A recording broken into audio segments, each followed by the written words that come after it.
Hey everybody, this is Mr. Wagstaff. So today we're going to talk more about how the colonies, in this unit, how the colonies developed. Today specifically, we're on day 2 of talking about the New World has been discovered. And we're going to spend a lot of time today talking about Spain, who, because of the Spanish Armada and had the most powerful navy around, they are the ones that got to call dibs on the New World. So we're going to talk about when they're the first ones over here. Now, there's millions of people already here, but the Spanish are more dominant. A lot of because of their military is vastly superior with guns, and men on horseback is drastically superior to any type of military grade weapons that the Aztecs and Incas will have when they come over here. So we're going to talk about specifically today how the Spanish, who were the first Europeans over here, interacted with the new groups.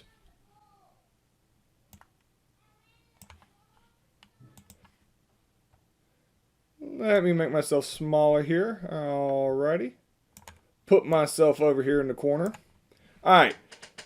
So, the Portuguese, and we're going to talk about here in a little bit more tomorrow about the interactions with the Portuguese and the Spanish. Since it's American history, we're going to focus a lot of our time over England and setting up their colonies. However, to explain how those colonies came to be and why they are limited and why they were different than the other colonies, you have to understand the Spanish. So Portugal and Spain kind of are on the same landmass. So we're going to focus mainly on Spain here, but we will mention some of Portugal and their work with Spain as well. All right. So Spain comes over here and they basically have first dibs.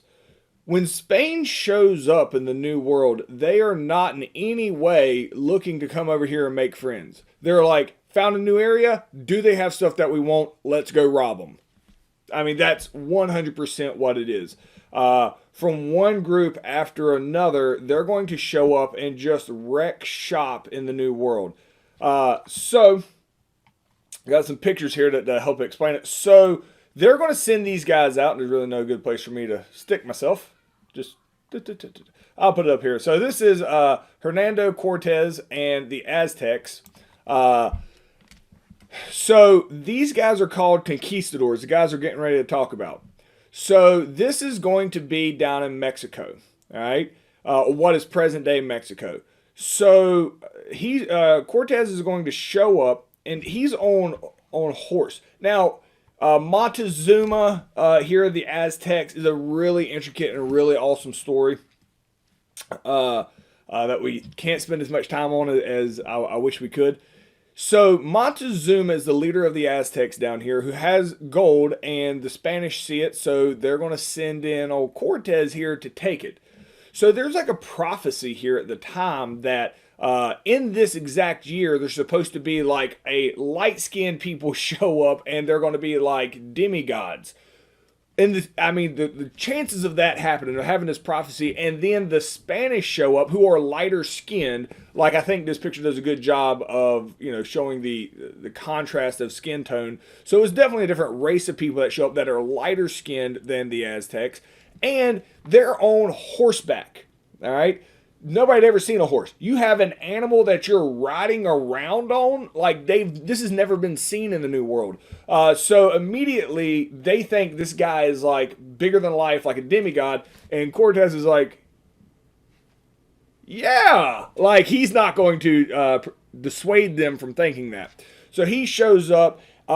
He ends up finding ways of organizing against Montezuma. He ends up, there's a whole bunch of big battles happen. Smallpox ravages tons of people here that get presented, and early on they realize that it is devastating to the native population here. There are entire cities that just get destroyed. But eventually, all right, as much as I'd like to go through about taking Montezuma hostage and rallying all the other smaller tribes against Montezuma, Cortez is going to win. It's a big, bloody, awful battle. that Cortez is going to win, and he's going to be able to take all the gold. That is an ongoing theme you're going to see here when the Spanish show up. They're showing up to fight. So after Cortez and the Aztecs, down in South America, there's Pizarro, another conquistador, as these guys were called. I don't think I already said that. They're like conquerors, basically. That's who Spain sends, the military. They're not sending people to be nice. They're sending them to go fight and bring back gold. Like of the three G's, God, gold, and glory, Spain's here for gold.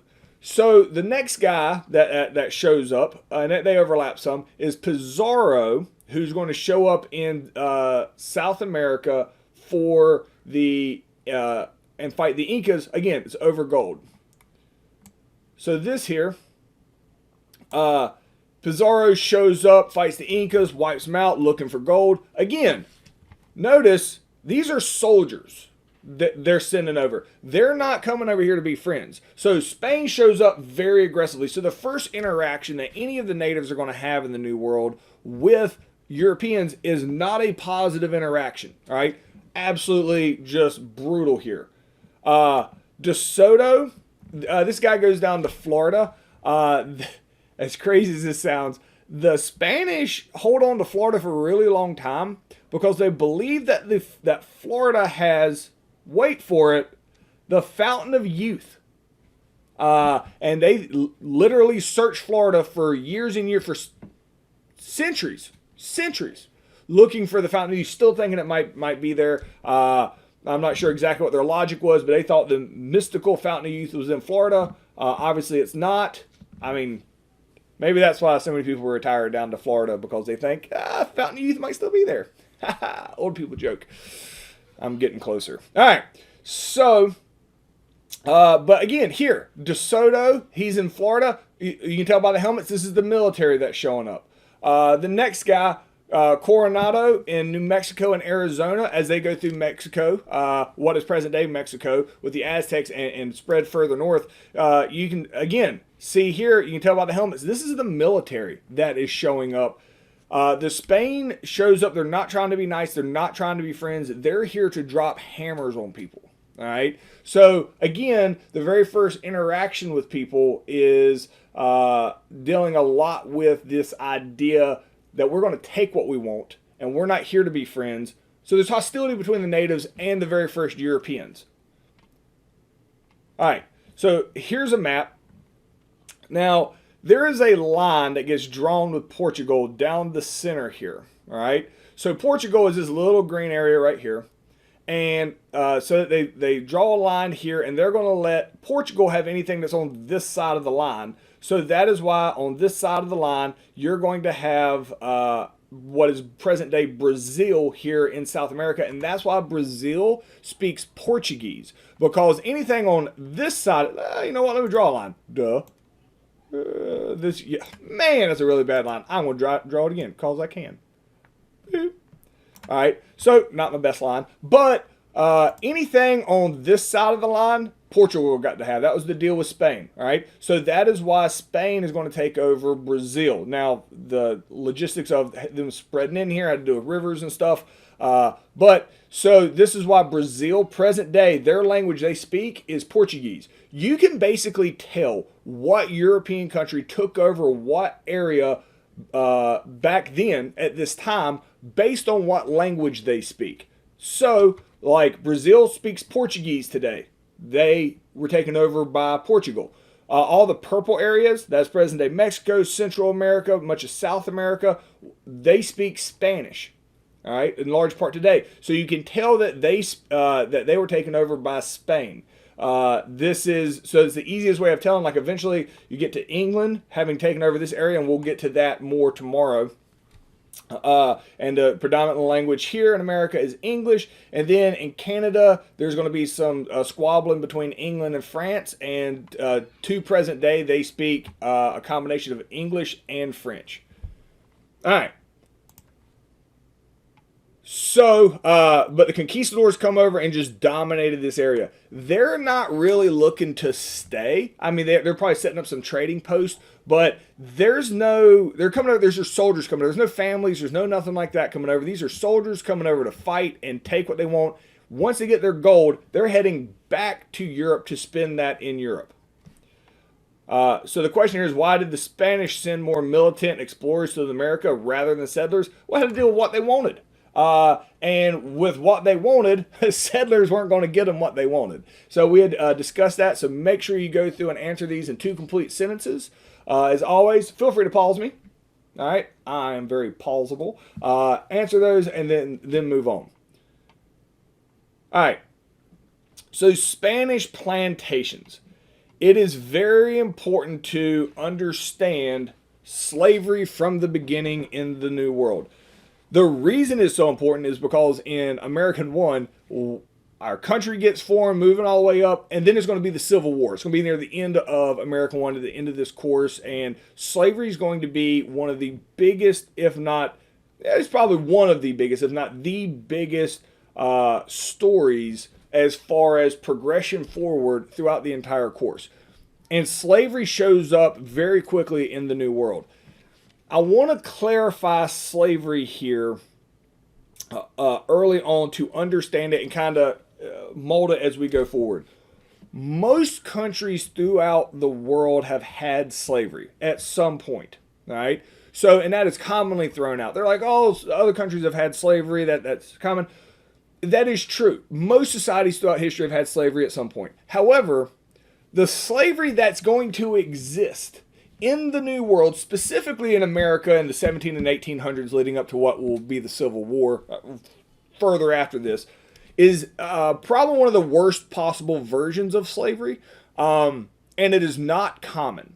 So a lot of slavery throughout history is people get in debt and they will sell themselves into slavery. So it's a choice as an adult, you're going to sell themselves into slavery for a certain amount of time or for the rest of their life. Sometimes you're an enemy combatant and you get captured, and it's either like be beheaded or you're a slave, and you're a slave. But again, all of that was a choice leading into it.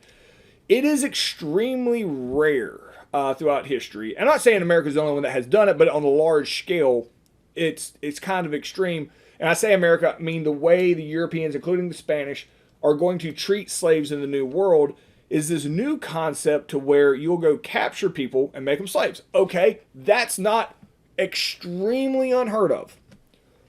But the thing that starts getting weird is when the slaves have kids, that the kids are automatically slaves.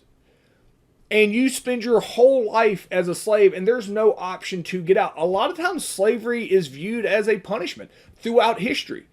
You're taking entire groups of people and never giving them the option. That's an extreme version of slavery that is not common throughout history.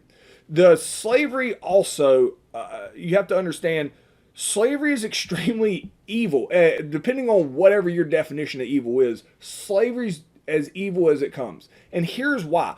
The movies always do slavery and injustice, even if you're thinking of the plantations in the South in the 1850s and African Americans with the white slave owners. Even if you think of the that stereotypical version, and for this class that pretty much fits, the idea that slavery is really bad because you could be whipped or you could be physically abused, I think does slavery an injustice about how evil it actually is. Because yes, being physically abused is absolutely awful and is absolutely evil, and nobody wants that to happen.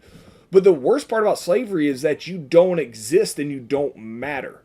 That is the true evil of slavery. You're born, you're not even given your own name. You can't choose what you do your whole life. You're completely aggressively kept uneducated. You're a prisoner, not allowed to be educated. If you get married or bred, almost like a farm animal, to another good worker so that your children can be taken from you and forced to be slaves. If you're lucky, they get to be a slave on the same plantation you work on, but your life never matters. And then you die one day.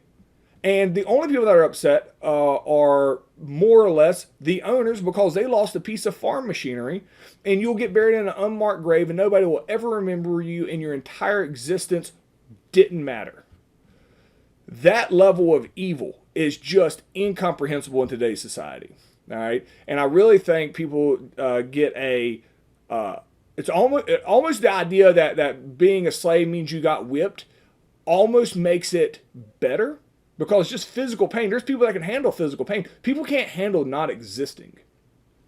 I think Hollywood does a big injustice when they try to show the evils of slavery, and instead of showing the lack of existence that slaves have, all right, the lack of anything, they're like, let's just show a scene of them getting beat so they know it's bad, and then move on with the plot. And I think we see that so often that's the mentality that we have with slavery, is that it's the being told what to do, being bossed around, physical pain if you don't do it right. Is the fact that your entire life never exists. All right.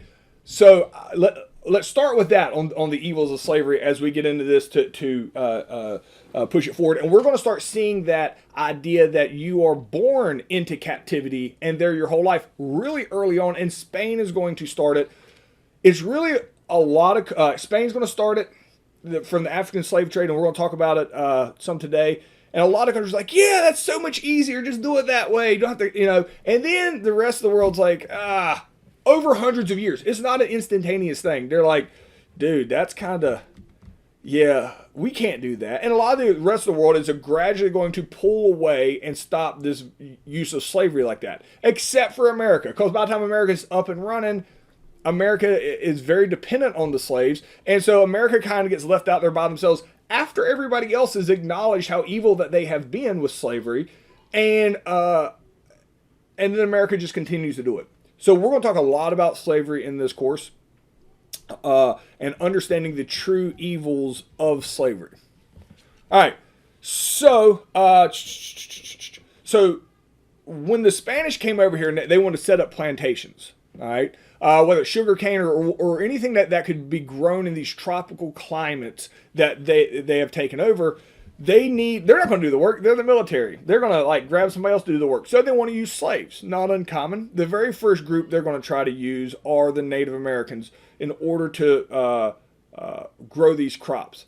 Native Americans, extremely ineffective at being slaves. First off, there wasn't a lot of them because they kept dying. All right, they were not immune to the diseases of the Europeans, and they would get sick and they would die in droves, and there's never enough Native Americans. Secondly, and we'll talk more about this when we get into Jamestown being created, Native Americans in the New World generally were divided into very distinct categories socially in their communities. Men went and hunted, women did the farm work. Well, Europeans come over and they expect the men to do the farm work. Men are not trained to be farmers. They don't want to be farmers. They view it as beneath them. So a lot of them would refuse to do the work. In addition to that, not only do they want Native American, or the Native Americans refuse to do it, Native Americans just run away. They know the land better than anybody else. They got towns and villages they can run to. So trying to enslave the Native Americans was never effective. So in order to satisfy this massive need for slavery, or workers, I should say, the Spanish are going to be one of the first groups that are going to start looking at the African slave trade. So a lot of the slaves, now, you can't say anything in absolutes in history. So the majority of slaves were purchased in Africa and brought over. So the majority of slaves were already slaves in Africa, captured by other tribes. Absolutely, that is the majority. To say that is all of them is not true. There absolutely were people who went out there and captured free people and forced them to go be slaves. When human beings decide to be evil and partake in an evil institution, there is really no silver lining about, oh, well, it wasn't that evil. Evil is evil, all right? Regardless of who you are, there were slave traders in Africa, there were slave traders other places, and human nature, as we will see throughout history, has a tendency and has the ability to be pretty messed up. So Spanish went from Native Americans to slaves. I specifically put a note in here for this so that at the end of the unit you don't get this confused. Indentured servitude, which is something, it's kind of a stopgap that the English are going to try to use in America, in the colonies, between natives and then African slaves. They tried to use indentured servitude there, and that's not going to work, and we'll talk about the issues with that. But the Spanish never really went with any indentured servitude. The Spanish just went just straight from Native Americans to slaves. All right. This is the population in the year. You can see that the American Indian population just drastically just drops off from being 100% of the population down to what? Less than 10% of the population. It's this is across all societies. So the question here is, oh, made myself. It's not what I wanted to do. Why did the Spanish have to start using African slaves instead of Indians? Well, we talked about some of the issues that the Indians faced, so explain some of that of why the Spanish weren't able to commandeer and keep them as slaves. Now, since we're here talking about African slaves, and specifically here, I want you to tell me some of the stuff about why Native Americans didn't make, in the Spanish's eyes, in the Spaniards' eyes, good slaves. The reason for the African slaves, all right, it wasn't, we look back on it with different visions because of all the issues that have happened in American history. The African slaves, though, were chosen. There's a lot of places around the world that Europe could have gone and dominated and gotten slaves from. The reason they're going to take African slaves, specifically African slaves, and bring them to the New World is not a racially motivated thing the way you're thinking about it. It's not like we are white and view them as black and therefore inferior and we're going to make them be as slaves. Europeans thought everybody was inferior equally. However, the big reasons why the Africans were the groups, and they didn't go get people from India, Indians, don't want to confuse you, or go to China and get Chinese slaves, or these other places that they would have had the ability to go get slaves, all right, is the African slaves don't suffer the same issues that a lot of the other settlers do in the New World. Because of the climate in Africa, a lot of settlers, when they come to the New World, get sick and die. The people from Europe, because they're not used to the climate here. Africans don't get sick and die in the New World nearly at the same rate that white people do. They also don't get the same smallpox and diseases that the Native Americans are getting. They're also, unlike the Native Americans who could run away, the Africans, when they're brought from another continent, they don't know anything about the land. They can't run away. There were a lot of reasons why the Africans, like from an economic standpoint, when you are stealing the lives of humans, they made the most sense because they don't die. And that was the reason that the Africans were chosen as the groups that were going to be the group that's going to be enslaved. So this is going to lead to triangular trade.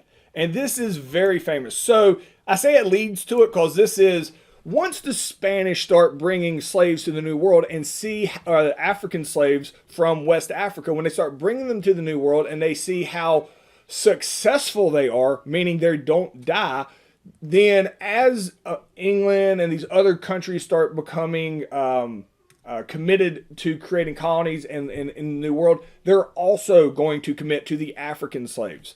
So here is what is called the triangular trade. All right. So it's going to start here. So right here in England, if you have a ship, and we're going to say his name is Billy. Show you how old Billy here.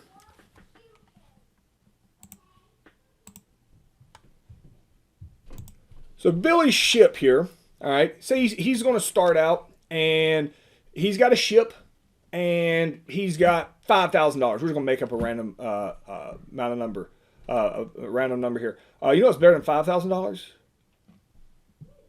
$50,000, like just more. So what he's going to do is Billy's going to take his ship, and I'm going to completely make up these numbers here. So, but understand my logic at the end.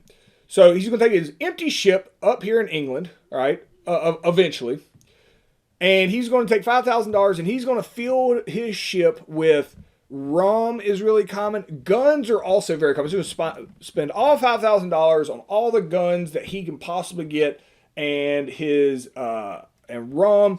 And he's going to go from England down here to West Africa. Now, this is called triangular trade because it's going to make a triangle. It means it has three sides, all right? So there's three legs. This here, right there, let me make that bigger. Boop, boop, boop, boop, boop, boop, boop. Boom, all right? So from England, oh yeah, down here, all right, that is the first leg that is going to exist on what's called the triangular trade. And it is, you are taking stuff from England down to West Africa, and what he's going to do with those guns and that rum is he is going to trade that for slaves in Africa. So he's going to find tribes that have captured other tribes, all right, and he is going to pay them in guns and rum. Those are two of the most common universal. You showed up with guns and rum, you're going to get yourself slaves somehow in West Africa at the time.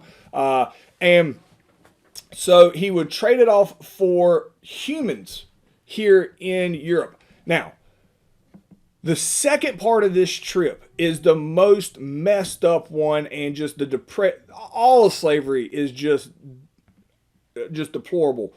But the Middle Passage from the beginning shows how little value humans had for other humans, all right? So they're going to put humans on ships, slaves, and ship them over here. The vast majority of the time they're going to go to the Caribbean, all right, which will then be sold and would make their way through the whole region. This is called the Middle Passage, all right, as they come through.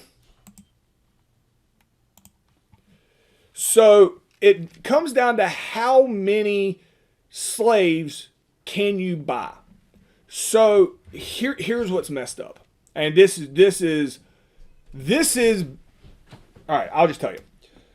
So you know some of the slaves are going to die on their way over here. So you got a ship, you can hold 100 slaves, all right? If you put 100 slaves on there, 95 will probably survive when they come over. You know what? Maybe we'll say all 100 will survive if they show up in the New World, all right? However, if you pack 170 on that ship that's only supposed to hold 100, 50 of them are going to die. However, you put 170 on there and 50 die, how many do you have when you show up here in the New World? 120. What's more, 100 or 120? Literally, they pack human beings on these ships knowing they're going to die just so that they can have enough that survive over here. If they put less on the ships, all of them would survive. But they purposely choose not to for a profit. They can choose not to let them die, or at least not in the numbers. And it is Middle Passage, and it is just the whole world, because the whole world takes part in this at this time, all right? Or at least Europe does. Looks back on this, and it is, the Middle Passage is the second leg, and it's just absolutely horrific. All right, so first leg down, he starts with 5,000, fills it up with slaves, and comes over here and drops them off. He sells them over here. He makes $500,000, $500,000 over here when he comes over here to the Caribbean, and he sells them over here in the Caribbean. So he started out with 5,000. Now he has $500,000. You know, it's better than $500,000. More money. So instead of just coming back here, all right, automatically, he is going to come over to the New World, and he's probably going to take all 500,000 of that dollars, and he is going to buy some of the most important stuff that you can make a bunch of money off of, specifically stuff like tobacco. Tobacco is very, very popular at the time. So he will load up all the tobacco that he can here, and we'll talk about when that becomes popular here in the next couple lessons. And he will go all the way back filled with that tobacco. He gets back, sells that tobacco for $2 million. Billy started out with $5,000. Did one triangular trade trip, ended up with $2 million. Billy just got rich. Took him about maybe a year of his life, but he's rich. How many people do you think want to do this? Do you think there's a market here for a lot of people wanting to do this? Is there plenty of people willing to shuttle these slaves across the center of this very dangerous Middle Passage in order to become wealthy? Absolutely. And the Middle Passage, because it was such a unique situation to get rich, people just absolutely went to the depravity of human nature in order to ship other humans across the Middle Passage here. So let me get rid of that. I have a little 4-minute video here that does a good job of reenacting some of the stuff on the Middle Passage and just how awful it could be. This is the slave trade, and that it was absolutely coming over here. So it looks like all the slaves are going here to the West Indies, which is the Caribbean, and absolutely, but then they will work their way from here up north. So it's not, they don't necessarily stay where they get dropped off at. All right, so here's a little video clip about 4 minutes. Have escaped once from enslavement via a mutiny using a boat that he didn't know anything about on an ocean he didn't know very much about, and then that he could escape essentially from the American legal process that had enslaved African Americans. That's a miracle. There is no doubt that the outcome would have been different had Cinque attempted a revolt aboard a fully manned transatlantic slave ship. Very few captives ever dared mutiny once a ship left Africa on the voyage known as the Middle Passage.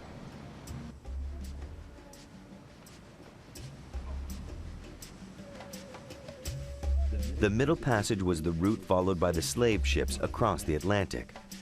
Most ships transported Africans from the coast of West Africa to Brazil or the West Indies. Only about 5% of their human cargo came to the United States. A typical slave ship could travel to the Middle Passage in 5 to 12 weeks. For the traders, the formula was simple: cramming as many Africans as possible into a ship and then delivering them to the market alive equaled the greatest possible profit. But that was also the traders' dilemma. How could they make sure that all the Africans would remain alive? The mortality was high. 15–20% was not uncommon for people to die on these passages. Some entrepreneurs thought the more we cram aboard the ship, the more we're going to have to walk off on the other end. They were the tight packers. Others said, if you treat these people a little bit better, they're more likely to live. We're going to cram fewer into a ship. They were the loose packers. Slaves shackled together below decks often had no more than about 24 inches, with very little room and often lying in their own filth because of the way that they were shackled together. Dr. Alexander Falconbridge practiced on board British slave ships. In 1788, he wrote about becoming physically ill after spending only 15 minutes in a slaver's hold. When I had to enter the slave deck, I was forced to crawl over the slaves. The Negroes are frequently packed so close together that they have not so much room as a man in his coffin. I was so overcome with the heat, dense and foul air that I nearly fainted.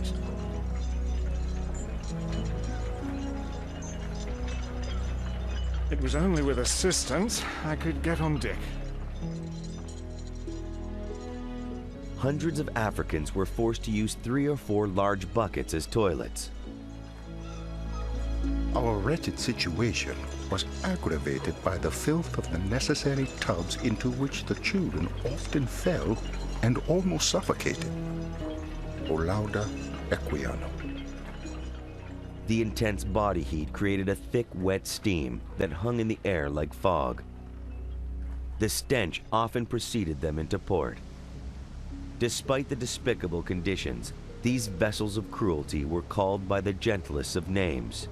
The names that captains and merchants gave to their slave ships make us understand a little bit about their perception of slavery. Most of us would be aghast at the thought of naming a slave ship for our mother or our wife, the Betsy, the Polly, the Charming Sally. Most of us would think it was a cruel trick indeed to name a slave ship the Olive Branch, or the Dove, or the Liberty. The most ironic of all was an American slavery ship simply called Hope.